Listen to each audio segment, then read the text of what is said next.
Madam Deputy Speaker, and it's a pleasure to have a fellow Essex member in the chair. And I'd like to welcome my honourable friend, the Minister, the member from Faversham and Big Kent, and I'm also glad to see my constituency neighbours, the honourable member for Rochford across the other side of the Crouch from me, and indeed my right friend, the member for Witham. She and I share the Maldon district between us, and we are working very closely on an issue which is of huge importance to both my and her constituents. St Peter's Hospital in Maldon is a much-loved community hospital. It has been delivering care since the NHS was founded, but the building itself is a former workhouse and is now over 150 years old. We have known for some time that the building has significant problems, but the quality of care provided there has, thanks to the dedication of the staff, been superb. But there are significant challenges which have become worse over time. The hallways are too narrow for stretchers, the floors haven't been able to take the weight of the beds, the lift has repeatedly broken down, and there are leaking roofs, asbestos, and potentially even a risk of legionnaires. And while money has been spent over years to maintain the building and keep it going, it has long been recognised that a new purpose-built facility is needed. Either there should be a new hospital on the present site or at a new location, and that has been a matter under debate and discussion for quite a number of years. So in 2003, the annual report of the Maldon and South Chelmsford Primary Care Trust, it stated that 2 preferred sites had been identified, that a provisional outline business case approval had been given, and that the new build was scheduled to open sometime towards the end of 2007. It never happened.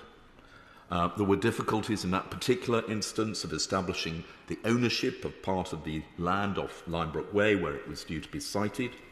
Since then, we have had a succession of studies, debates about what a new hospital should offer, whether it should be a health hub or not, and even most recently, there were plans being drawn up for a new site of the development of the west of Maldon on Wick Hill. However, this again became stuck due to the lack of sufficient funding for the access road and a reduction in the contribution available from the developer and the Section 106 money from the housing being developed nearby. So in August last year, it was announced that to meet the anticipated winter pressures, the inpatient beds would be relocated to Brentwood and Rochford, and the birthing unit transferred to St Michael's Hospital, Braintree. We were told that these changes were only temporary, while long-term solutions were found. Despite this, in January, the Mid and South Essex ICB announced that it was proposed to make these changes permanent and that the outpatient services at St Peter's would also be relocated elsewhere, allowing the building to be eventually closed. These proposals are subject to consultation, which has recently been extended to the 4th of April. Already, the ICB say 2,600 of their surveys have been returned. At a public meeting that I organised with the Mayor of Maldon, Councillor Andrew Lay, over 400 people attended and another 100 had to be turned away. I've also received nearly 700 email responses to my own survey, and I'm currently distributing 25,000 leaflets across the constituency containing a survey. It is already clear that my constituents are unanimous in wanting to see medical services continue in the town. They also believe that the consultation is a cosmetic exercise with decisions already taken. And I have to say that this is reinforced by the fact that the 2 alternative options presented for the inpatient beds currently in St Peter's Hospital both involve closing the wards in St Peter's and moving them elsewhere. Madam Deputy Speaker, the Maldon district is growing steadily. We have something like 3,000 houses currently under construction in Maldon and Heybridge, with another 1,500 across the district. Demand for NHS services is rising steadily, with the GP to patient ratio already one of the worst in the country. Rather than closing NHS facilities, we need more.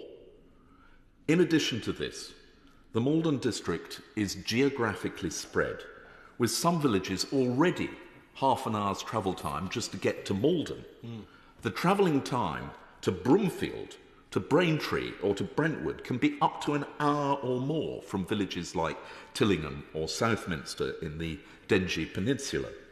And the idea that an expectant mother in the early stages of birth should have to travel an hour is appalling. The ICB suggested last year that there was an average of just 6 births per month at the maternity unit in St Peter's. But for a large part of that time, the unit was actually closed because staff were sent to Chelmsford. 10 years ago, there were over 300 births per year, and since that time, the population has grown steadily. As one of the midwives wrote in the survey which I am conducting, our unit has seen thousands of births over its 75 years. Over the past 5 years, we've had over 1,000 postnatal stays. Mothers who have birthed at Broomfield then needed ongoing support coming to stay with us. We've taken readmissions from the community with babies not feeding well, which in turn warded off a remission to Broomfield, where beds are always in short supply. We do in excess of 50 community visits weekly, 80 plus clinic appointments weekly, over 20 new bookings a week, and anything between 5 to 10 appointments a day on our ward for anything extra. We are so much more than the 6 births a month that was widely reported, and made us as a team so very angry and undervalued. Madam Deputy Speaker, the availability of inpatient services and the maternity unit are of huge importance to my constituents. But it is the outpatient services on which literally thousands depend. Each year, there are some 80,000 outpatient appointments with a huge range of specialties such as x-rays, blood tests, ophthalmology. And while, unlike my right hand friend, the member for Witham, I have not actually used the birthing unit, I have received physiotherapy myself at the hospital, and I'm due to have an AAA screening there in the next few weeks. Now, I do welcome the assurance from the ICB that outpatient services will be maintained at St Peter's until alternative locations in the town are found. But it is absolutely essential that these are maintained in Maldon without any break or cessation of service. And it is not good enough simply to divide up the different services and try and find buildings across the town to slot them into. What we need is the new hospital health hub that has been promised for so long. We've seen the new hospital at Braintree. We've seen the expansion of Broomfield and Southend, but Maldon has been consistently overlooked. Now, last week in the budget, it was announced that the Maldon district is being allocated levelling up money of £5 million for cultural projects. Of course I welcome this, but what my constituents want is not cultural projects, but a new hospital. Essex County Council and the District Council have money set aside, but it is unlikely that that is going to be sufficient. I applaud the government's continuing investment in the NHS, of which we saw further proof last week. But I would ask the Minister to tell the Mid and South Essex ICB to think again, and rather than cutting services, to maintain and expand them in order that my constituents have the high quality and easily accessible healthcare which they deserve. Yeah. Oh, I beg your pardon, Minister. The Right Honourable Lady had not actually asked me, or indeed the Minister, if she can take part in the debate. She can ask now. If I may, Madam Deputy Speaker, thank you. Yes. Mr. Whittingdale? Sit on. In that case, I have to observe the formalities. Dame Priti Patel. Thank you, Madam Deputy Speaker. I want to congratulate my right honourable friend, the member for Maldon, for securing this debate and echo all the words, Madam Deputy Speaker, that my right honourable friend has made in illustrating the sorry and sad situation that our constituents find themselves in with regards to what is a much-loved local hospital. Naturally, we both speak with our personal experience, but it's fair to say that both members have received hefty mailbags, and if I may even emphasise just angry correspondence now, from our constituents who believe that the ICB's own consultation is effectively a slippery slope to the permanent closure and effectively just a running down of services post last summer's announcement, which clearly we are not supporting. And it's right that we stand up for our constituents. And I do just want to reiterate and echo the points that my right honourable friend, the member for Maldon, has made. Just in particular, on the incredible facilities, the maternity facilities, the birthing facilities. In fact, at a public meeting that was held in Witham on Monday evening, nurses from that very facility were present, and again, just emphasising the due diligence, the care, the compassion that they provide, not just in the birthing unit, but actually with the wider community support and the facilities that they give to new mothers, was echoed across everyone in that public meeting. But also the reality is that Essex is a very, very large county, and relocating these services is simply not good enough because of the time it takes to travel to these alternative facilities, while at the same time public transport is not available. And if I may, I do just want to emphasise the fact that Maldon District is a growing district. In both our constituencies, we have the Westcombe Park development in Heybridge, which straddles both my right honourable friend's constituency and mine. That has now over 1,000 homes under development. The current local plan is running to 2029, which will see the development of another 5,000 homes. It is simply unsustainable that we currently have a proposal to close St Peter's Hospital, relocate services elsewhere in Essex, because we can guarantee that in future years there'll be calls to absolutely stand up those medical facilities locally again. And that is why it is right, as my right honourable friend, the member for Maldon, has said, we must have new facilities in Maldon town. And those facilities have to be future-proof. They really do, to meet the growing capacity. And just finally, Madam Deputy Speaker, I think it's absolutely vital that we recognise that the overall impact, not just with an ageing population, but with a growing population, we have to provide the right kind of medical facilities and give our constituency assurance that in whatever happens with their own health, they can have localised health provision on their doorstep. Minister. Helen. Thank you, Madam Deputy Speaker. And can I thank my right honourable friend from Maldon for securing this important debate about the future of NHS services for his constituents. And I know that St Peter's Hospital, which has a long history of delivering local NHS services, is close to his heart and hearts of many people in his area. My right honourable spoke of the dedication of staff who've worked there over the years, and also many debates about his future. And can I welcome his sustained efforts in bringing together stakeholders and ensuring his constituents' voices are heard. And indeed, we also heard from my right honourable friend for Witham this evening, also making sure that her constituents' voices are heard here in this place. And it's not the first time I've heard her raise this with me as well. I want to ensure, both of them, that the government believes NHS reconfiguration should be locally led and clinically evidenced decisions. Any decision about St Peter's will reflect our commitment to investing in health and care services for Maldon and Mid and South Essex. I want to start by reiterating that no decision has been made on the future of St Peter's and that a local consultation will run until the 4th of April 2024. As my right honourable friend is aware, the local NHS is concerned that St Peter's Hospital does not meet the required standards for services due to the age, condition and suitability of its buildings. In fact, it is something he spoke about a moment ago. St Peter's was originally built as a Victorian workhouse and has deteriorated in recent years. This makes the building costly to maintain, and it would be expensive to refurbish, with the cost of getting the facility up to the standard needed estimated at over £18 million. The St Peter's site has also struggled to properly staff services despite the increase in the NHS workforce over the last few years. When the birthing unit was at St Peter's, I believe it had to be periodically closed due to staff shortages, and there were also clinical safety concerns about the isolation of the unit with no other 24-hour services in the building. I did, of course, hear my right honourable friend explain, though, that in the past there were over 300 births a year in the maternity unit, and I believe my right honourable friend from Witham had her own baby there as well. I understand that stroke rehabilitation services in Essex community hospitals are not currently being staffed in line with the national best practice for specialist stroke units.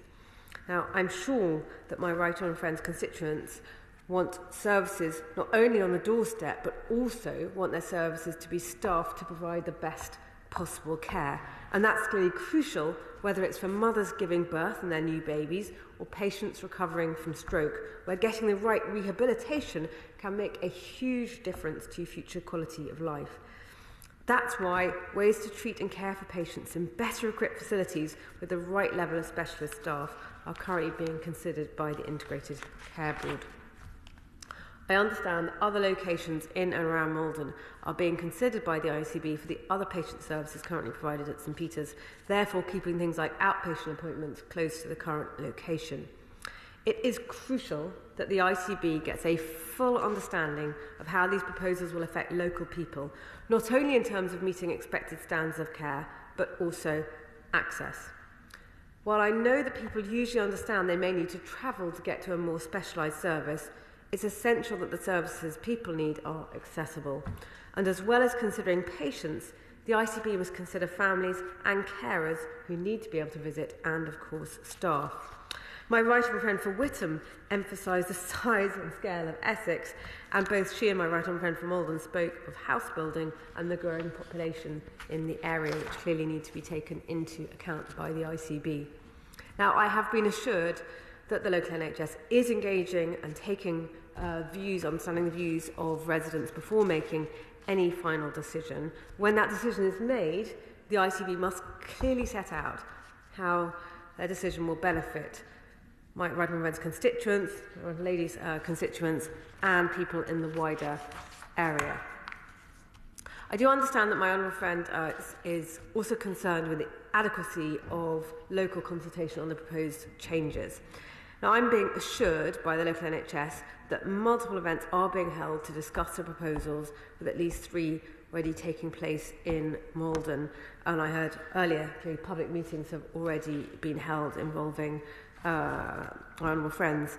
I know that almost 3,000 people have already completed the online survey since the 25th of January. And I'd also like to thank my right honourable friend for Witham, who raised the closure of St Peter's, I know in a Westminster Hall debate earlier, as did my right honourable friend for Maldon and at orals the other day. And I'm glad to hear that the NHS will be considering the results of a survey led by my right honourable friend for Maldon, and that those views will be fed into any decision. I can see that the local NHS is giving people as well more time to come forwards, and this week they announced an extension to the consultation by an additional 2 weeks. The NHS in Mid and South Essex is already one of the best parts of the country at getting patients back home and to appropriate care settings to recover from a stay in hospital. And that strong performance has been supported by government investment. This includes significant capital funding, £20 million for accident and emergency across 2021 and 21-22, £18 million for the targeted investment fund in 21-22, 22-23, and £7 million funding for a community diagnostic centre across the same 2 years. We've also invested £61 million in operational capital in 23-24 and £182 million across the 2021 spending review, which can be used for capital projects and works. So I'm sure my right honourable friends can be in no doubt about the government's commitment to the health of their constituents. I can also assure my honourable friends that we have now delivered on our manifesto commitment for 50 million more general practice appointments per year, with nearly 370 million extra appointments booked across the last 18 months. And our primary care recovery plan is making it quicker and easier for patients to get the help they need from primary care. In terms of facilities for GPs in Maldon, integrated care boards have delegated responsibility for commissioning